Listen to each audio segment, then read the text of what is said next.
இந்த வேலையாக இருந்தாலும் நாம் பிடிச்சு நமக்கு விருப்பப்பட்டு செஞ்சோம்னா அதோட ரிசல்ட்டே வேற மாதிரி இருக்கும்.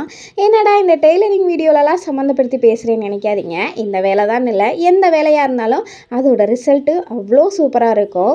என்ன அப்படின்றத இந்த வீடியோ கடைசியில் பாருங்கள். என்னென்னா, நான் தைக்க ஸ்டார்ட் பண்ண புதுசுலலாம் சும்மா ஏனோ தானோன்னு தைச்சா போதும் அப்படின்னு தான் நினப்பேன். ஆனால் இந்த ட்ரெஸ்ஸை தைக்கல அப்படிலாம் இருக்கக்கூடாது, தைச்சோம்னா நல்லா ப்ராப்பராக தைக்கணும் அப்படிங்கிற ஒரே எண்ணம் மட்டும்தான் இருந்துச்சு. ஏன்னா நம்ம ஸ்கூல் காலத்துலேருந்தே அரைகுறை எல்லாமே அரைகுறையாக தெரிஞ்சுப்போம், அவ்வளோதான். இந்த ட்ரெஸ்ஸு தைக்கல அந்த மணிலாம் இருக்கக்கூடாது, நமக்கு பிடிச்ச மாதிரி இருக்கணும், ஃபுல்ஃபில்லாக இருக்கணும் பார்த்த உடனே அப்படின்றதான் ஒரே எண்ணமாக இருந்துச்சு. ஃபைனலி எனக்கு தெரிஞ்ச மொத்த வித்தையும் காட்டி இந்த ட்ரெஸ்ஸை கம்ப்ளீட் பண்ணியாச்சு. இதுலேயும் தப்பு இருக்கலாம், குறைகள் இருக்கலாம், ஆனால் எனக்கு அது எதுவுமே தெரியலை. ஒரு நாளைக்கு ஒரு தடவைனாலும் இந்த ட்ரெஸ்ஸை எடுத்து பார்த்துடுறது, அப்போ தான் மனசு திருப்தியாக இருக்குது. இதை கீழே வைக்க மனசே இல்லை.